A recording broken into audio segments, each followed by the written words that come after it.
এবার হই রয়েছে কি লাগি তাড়াতাড়ি লিও বাড়ি লিও বড় লোক হয়ে গেছি তাড়াতাড়ি আয় তো উত্তেজিত হইছেন কিসের জন্য কি হইছে এবার তুই কি বলো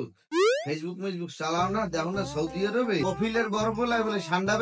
বেচছি বড় লোক হয়ে গেছে বাপের পুতে গ্রামে যাবো গ্রামে সান্ডা দিয়ে ভরাই সান্ডার তেল বেচছি বড় লোক হয়েছেন তাড়াতাড়ি আরে ওই যে সান্ডা না ওই যে গুইল আমরা যে ইয়ের কই গুইসাপ সান্ডার গুইসাপ সেম না মানে ইন্টারনেটে এটা দেখছে না এই দেখে লাফাই করছেন ওকে সান্ডার গুইল সেম না দেখাই দিয়ে কালে সেম অবশ্য যে পরিমাণ গরম পড়ছে বাংলাদেশটা অটো সৌদি আরব হয়ে গেছে তুই খোঁজ দে বাইরে চারিপাশটা ঠান্ডা এমনিই পাবি এনে ও বেটা কি গরম চিন্তা করছে এটা এসি কিনতাম ঠান্ডার তেল বেচছে সামনে কোরবানি আসি টেনশনে হে আছে ঠান্ডা লইয়া ঠান্ডার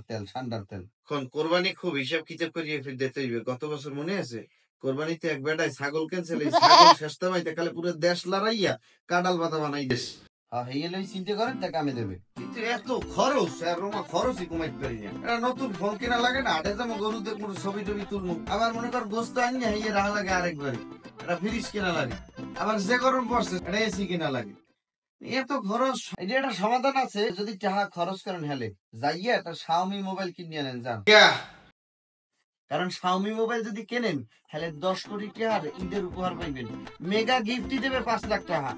এরপর দেবে 2 দরজার ফ্রিজ মানে একটা দরজা না 2টা দরজা এর মধ্যে আপনিও হ্যান্ডি থাকতে পারবেন বুঝতে হলে কি টেনশন করেন আবার এসিও দেবে আবার মনে করেন যে মডেলের ফোনটাই কেনেন আপনি শাওমি এতে 3000 টাকা দামের ক্যাশব্যাক পাইবেন আরো চান অ্যাকচুয়ালি সব পাই যেতেছেন না আমি খালি ভাবি যে মাঝে মধ্যে তোরই হাড়ে উঠেই দিয়ে পাটা কই গেছে কিন্তু এখন তো দেখছি তুই আমার আসল ঠান্ডা ওরে ঠান্ডা রে আর